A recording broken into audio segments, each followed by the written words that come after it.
instead of the path of least resistance, I started choosing the path of most resistance to prepare myself for the journey that was coming my way. And you realize through hard work, you can outwork anybody. No matter how badass they are. It starts with yourself, man. You gotta start diving into those things that you're afraid of. You don't gain confidence by going to a spot that makes you feel good. It's gonna be a false reality.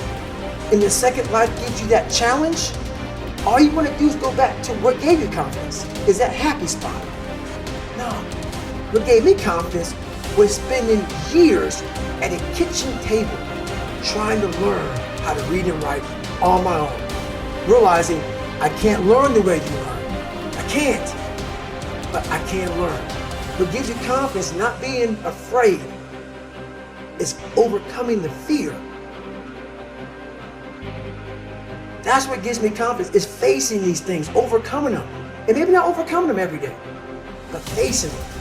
And facing them, facing them. Pretty soon like this, you know what, man, this is where it's at. It's not in that comfort zone. It's in the discomfort zone is where my confidence is getting built. Mm-hmm. That's where it's getting built. Happiness, peace, enlightenment, it's all up here, man. It's all up here. It's all up here. You just gotta go and face it. And that's the hard part. The physical standard is not what they need to meet. It's a mental standard you must meet in life. That's how I live my life. I now know that there is no cap on the human mind. There's no cap. We cap it ourselves. When most people quit, I just started. And when you take that mindset and you learn to flip that around, that's what made me powerful. And my body followed. And so I said, I'm gonna do this. I'm gonna give myself a challenge every single day until the fear goes away. That's right. And I feel like that's what more of us should be doing. I'm hearing that that's how you live your life. That's all it is, man. And it helps me feel so much more confident. When you overcome that fear of saying this doesn't have control over me anymore. That's right. It's like you can get such more peace. A lot of us speak in hollow words. I used to speak in hollow words. I don't do it anymore. Everything that comes out of my mouth has substance. It's real. We all have these feelings in our bodies, in our minds, in our souls. I act on mine. A lot of us who are afraid of something, we allow our minds to choose the path of least resistance, so we go a different route.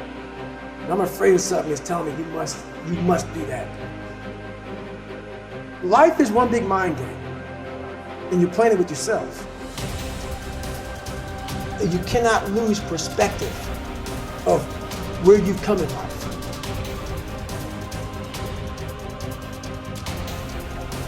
I'm trying to give people a different thought process of life, where failure, hell, disappointment, discomfort is a great learning tool. And many people don't understand that, but it's these few moments in life that you have. Like for me, I always talk about it. Rocky 1, round 14. That 1 2-minute and 13-second clip of Rocky getting up when Apollo knocked him down. That one clip, when I was going through a very bad time in my life, I saw what I wanted to be. And it wasn't a guy that won. It wasn't a guy that won everything he did. It was a guy that kept getting up after being knocked down. So I realized if that 2 minutes and 13 seconds changed my life, that's all it was. I saw something that I needed to be in the world I was living in. Maybe my story will give someone the 2 minutes and 13 seconds they need to change their life. Everybody's got a story. We don't share it on social media. We share our nice life on social media. We all have a dungeon. I'm just willing to talk about mine. Mental toughness isn't something that you sample. It's something that you live in every day. Whenever hardness comes, and you don't know what it is, it may be different for you than it is for me, but you go back to your insecurities. And then when you go back to your insecurities, you then look for comfort within those insecurities. And we all look for that cookie that your mom used to give you when you were sad, when you were sick. We look for our wife or our husband. We look for comfort. It's in those moments you must retrain your mind to think differently in hell. The mental standard is you must know how far you've come.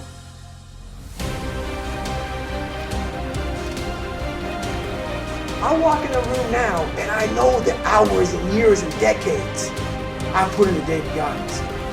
That's something, it's not on the wall. It's not a trophy on the wall. It's not a medal on your neck.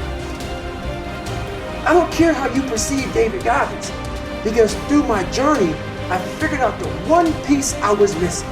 I thought it was cars. I thought it was women. I thought it was money. I thought it was everything. The one piece I was missing was me having the courage to face myself. Where I got my work ethic from was the hours I had to spend learning this. When you sit down and you're not smart, and you have a disability, and you still want to be at the top of your class, I didn't want to just get by. When I realized that I can learn through hard work, and I can beat the valedictorian in school, but I got put in 10 hours more a day than he does. You know what kind of strength comes from that?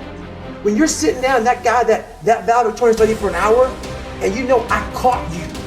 I have the work ethic to catch you. That's where David Goggins got really invented. Was at a kitchen table with 20 spiral notebooks that were empty, and then they were full. And when you can go through that, I still have them in my storage unit. You go through these spiral notebooks of your life, and you're like, this is how I learned. This is unbelievable. It wasn't until I got real sick and my life got real quiet.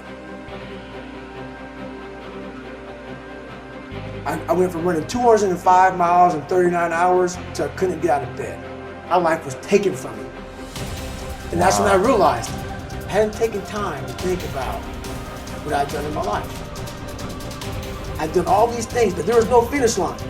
I finished a race of life, and I wouldn't even receive my medal. I'd go on. I get in the car and I go. When I started figuring out life, that I was leaving so much in the tank. Once I realized, my God, man, I was this dumb, fat kid being bullied, and now I'm a 180-pound person who lost 106 pounds in less than 3 months. Learn to read, learn to do this, learn to do that. I was like, I need more. I was fueling my mind and everything. And I never took time to say, my God, you came from this hell, and you're here. I had come 8,000 miles from where I started. But if you never know that, you're still in the $7 a month place. So it's that quiet place. It's that place by yourself. It's those hours and years and decades by yourself in the grip of life. When life has you by the throat and choking you out, and you're sitting there calm because you're trying to figure it out. You're not panicking. You're not quitting. You're not throwing in the towel. You're saying there's a way around this. And when you figure it out, when life has you gripped in a vice, and you can figure that out, that's when you overcome. That's when you overcome. The journey getting there was harder than going through it. You know? So that's the whole thing about life, man. It's that journey that makes you who you are.